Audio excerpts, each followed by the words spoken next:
இன்றைக்கி நம்ம புஷ்பராணி ஜெய்சிங் சேனலில் நான் உங்கள் புஷ்பா பேசுகிறேன். நீங்கள் எல்லோரும் எப்படி இருக்கீங்க? நாங்கள் ரொம்ப நல்லாயிருக்கோம். இன்றைக்கி வந்து எறா பிரியாணி எப்படி செய்யலாம் பார்க்கலாம் வாங்க, வீடியோக்குள்ளே போகலாம். ஒரு சட்டி வச்சுக்கோங்க, அதில் 200 கிராம் எண்ணெய் ஊற்றிருக்கோம். அது நல்லா காயட்டும். அதுக்கப்புறம் வந்து அதில் பட்டை, லவங்கம், ஏலக்காய், அன்னாசி மொகு, மராட்டி மொகு, அதுக்கப்புறம் வந்து கல்பாசி, பிரிஞ்சி எல்லாம் போட்டு நல்லா பொரியட்டும். கூடவே நம்ம வெங்காயத்தை போட்டு நல்லா வதக்கலாங்க. 400 கிராம் வெங்காயம் போட்டிருக்கேன். அது நல்லா வதங்கட்டும். அதுக்குள்ளேயே நம்ம வந்து இஞ்சி பூண்டு பேஸ்ட்டை அரைச்சி கொண்டு வந்துடுவோம். 150 பூண்டு, 100 இஞ்சி ரெண்டுத்தையும் சேர்த்து ஒன்றா அரைச்சிக்கலாம். அரைச்சி கொண்டு வருவோம். வெங்காயத்தோடு சேர்த்து வெங்காயம் நல்லா வதங்கிட்டு அதோடு சேர்த்து நல்லா வதக்கலாம். கூடவே ஒரு 2 ஸ்பூன் நெய் சேர்த்துருக்கேன். ஏன்னா சாப்பாடு வந்து ரொம்ப நெய் சேர்த்தா நல்லாயிருக்கும் டேஸ்ட்டு. அதனால் நெய் போட்டிருக்கோம். கூடவே இதெல்லாம் வதங்கினதுக்கப்புறமா நம்ம அதோட தக்காளி ஆட் பண்ணுறோம். தக்காளி நல்லா கூடாட்டும், நல்லா வேகணுங்க. அதனால் மூடி வச்சுருங்க, சீக்கிரமாக வதங்கிடும். அது கூடவே நம்ம புதினா கொத்தமல்லி நல்லா அலசி வச்சுருக்கோம். அந்த புதினா கொத்தமல்லி நம்ம இதோட சேர்க்கணும். இந்த 1 கிலோ ரைஸுக்கு நான் வந்து 5 பச்சை மிளகா போட்டிருக்கேன். உங்களுக்கு எத்தனை பச்சை மிளகா வேணுமோ நீங்கள் போடுங்க. காரம் உங்களுக்கு எவ்வளோ வேணுமோ அந்த அளவுக்கு போட்டுக்கலாம். 5 வந்து கரெக்டாக இருக்கும். எக்ஸ்ட்ரா 2 வேணால் போட்டுக்கலாம் காரத்துக்கு. ஆனால் இந்த இஞ்சி கொத்தமல்லி, புதினா இதெல்லாம் வந்து நல்லா வதங்கட்டும். வதங்கினதுக்கப்புறமா ஒரு கூழ் மாதிரி வரும். அதுக்குள்ளே நம்ம இறா வந்து க்ளீன் பண்ணிக்கலாம். இறால முதுகில் உள்ள அந்த அழுக்கை நம்ம எடுக்கணும், குடலை. ஏன்னா அதில் மண் இருக்கும். அது வாயில் பட்டுச்சுன்னா நேரம் இருக்கும். டேஸ்ட்டும் வந்து வேறு மாதிரி மாறிடும். அதனால் வந்து இறால இருக்கிற அந்த முதுகில் உள்ள அழுக்கை நீங்கள் எடுத்துருங்க. இப்போ பாருங்கள், நல்லா வதங்கினதுக்கப்புறமா நம்ம க்ளீன் பண்ணி வச்சுருக்க இறாவை இதோட ஆட் பண்ணிடலாம். ஆட் பண்ணி நல்லா வதக்குவோம்.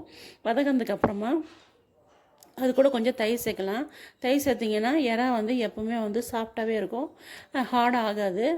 இறா பிரியாணி உண்மையிலே சொல்கிறேன், இறா எவ்வளோ நேரம் வெந்தாலும் சாஃப்டாக தான் இருக்குங்க. ரொம்ப நம்ம பிரியாணிக்கு ஆல்ரெடி நம்ம வந்து தயிர் சேர்ப்போம். அதே மாதிரி இதுலேயும் கொஞ்சம் தயிர் சேர்த்துக்கலாம். இது நல்லா வதங்கினதுக்கப்புறமா நம்ம இதுக்கு வந்து வெறும் மிளகாத்தூள் மட்டும்தாங்க சேர்ப்போம். வேறு எந்த மசாலாவும் சேர்க்கலை. மிளகாத்தூளை போட்டு நல்லா வதக்கலாம். வதங்கினதுக்கப்புறம் அது எண்ணெய் பிரியும். அதுக்குள்ளேயே நம்ம 1 கப் ரைஸு 1 1/4 கப் தண்ணி வச்சுருக்கேன். அந்த தண்ணியை வந்து அளந்து வச்சுங்க. 1 கப் ரைஸ் போட்டிங்கன்னா 1 1/4 கப் தண்ணி. அதாவது அரிசி 1 மணி நேரம் ஊறிச்சுன்னா 1 1/4 கப்பு. 1.5 மணி நேரம், அரை மணி நேரம் 20 நிமிஷம் ஊறிச்சுன்னா 1.5 கப் தண்ணி வச்சுக்கோங்க. அதுதான் அளவு கரெக்டாக இருக்கும். ஆனால் அரிசி வந்து ரொம்ப நேரம் ஊற வைக்கிறதுனால உடையெல்லாம் பயப்பட வேண்டாம், உடையாது. ஏன்னா அந்த மெத்தடில் தான் நான் செய்கிறேன். அதனால் வந்து நீங்களும் அது மாதிரி செஞ்சுங்க. தண்ணி அளந்து ஊற்றிட்டு அதுலேயும் நம்ம உப்பை கலந்துடலாம், நல்லா கரிக்கிற மாதிரி. அப்போ தான் வந்து ரைஸுக்கும் இந்த தண்ணிக்கும் கரெக்டாக இருக்கும். உப்பு எக்ஸ்ட்ரா நம்ம போடணும்னு அவசியம் இருக்காது. உப்பு கரெக்டாக இருக்குமா தப்பாகணும்னு நினைக்க வேண்டாம். கரிக்கிற மாதிரி போட்டிங்கன்னா சூப்பராக கரெக்டாக இருக்கும். அதனால் நீங்கள் அதே மாதிரி போட்டுக்குங்க. இப்போ தண்ணியை ஊற்றியாச்சு. உப்பும் நம்ம சரி பார்த்துடலாம். ஏன்னா தயிர் ஊற்றினால கொஞ்சம் கம்மியாகும். அதனால் வேணும்னா நீங்கள் போட்டுக்குங்க, வேணான்னா விட்டுருங்க. இப்போ தண்ணியை ஊற்றுனதுக்கப்புறமா உப்பு சரி பார்த்துட்டு நம்ம மூடி வைக்கலாம். இந்த தண்ணி வந்து நல்லா கொதிக்கட்டும். அதுக்குள்ளே நம்ம ஊற வச்சுருக்க அரிசியை நல்லா கழுவி வடிகட்டி வச்சுக்கலாம். தண்ணி நல்லா கொதிக்கும் போது மறுபடியும் திறந்து நம்ம உப்பு சரி பார்த்துட்டு ரெடி பண்ணி வச்சுருக்க அரிசியை நம்ம இதோட நம்ம கலந்துருவோம். போட்டு நல்லா கொதிக்கட்டும். அப்புறமா மூடி வச்சுருங்க. ஒரு 10 நிமிஷம் நல்லா கொதிச்சதுக்கப்புறமா அரிசி எண்ணெய் போட்டு கொதிச்சதுக்கப்புறமா நல்லா கொதன்னு, அதாவது 3/4 பதம் தண்ணியெல்லாம் வெந்துடுங்க. தண்ணியெல்லாம் வற்றி வெந்து அப்படியே 3/4 பதம் வரும். அப்போ வரும்போது நம்ம தம் கரெக்டாக போடணும்.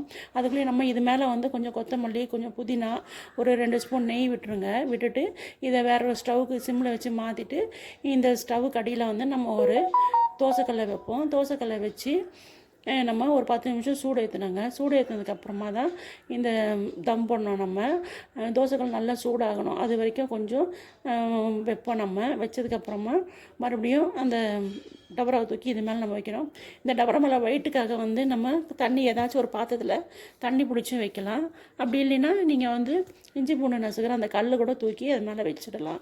வச்சு காற்று மட்டும் புகை வெளியே போகாமல் இருக்கணும். 10 நிமிஷம் ஹை ஃப்ளேம்லேயும் 10 நிமிஷம் லோ ஃப்ளேம்லேயும் வச்சிங்கன்னா நம்மளுடைய சூப்பரான பிரியாணி ரெடி ஆகிடுங்க. நீங்களும் இதே முறையில் செஞ்சு பாருங்கள், ரொம்ப டேஸ்ட்டாக இருக்கும். எந்த மசாலாவும் சேர்க்க தேவையில்லைங்க. நான் போடுற இந்த ரெசிபி மட்டும் போட்டு செஞ்சு பாருங்கள், அவ்வளோ சூப்பராக இருக்கும். ரைஸு ரொம்ப நல்லாயிருக்கும், பல தண்ணி அளவும் கரெக்டாக இருக்கும். அதுக்குள்ளே நம்ம ரைத்தா, முட்டை, 65 இதெல்லாம் வந்து தனியாக ரெடி பண்ணிக்கலாம். நம்மளுடைய பிரியாணி சீக்கிரமாக ரெடி ஆகிடும். இந்த முறையில் நீங்களாம் எப்படி செய்வீங்கன்றதை கமெண்ட் பாக்ஸில் கமெண்ட் பண்ணுங்கள். நம்ம சேனல் பிடிச்சா லைக் பண்ணுங்கள், ஷேர் பண்ணுங்கள், கமெண்ட் பண்ணுங்கள், சப்ஸ்கிரைப் பண்ணுங்கள். Thank you friends. நீங்களும் பாருங்கள் எப்படி இருக்குன்னு சொல்லிட்டு. பிரியாணி ரொம்ப சூப்பராக வந்திருக்கு பாருங்கள். Thank you friends.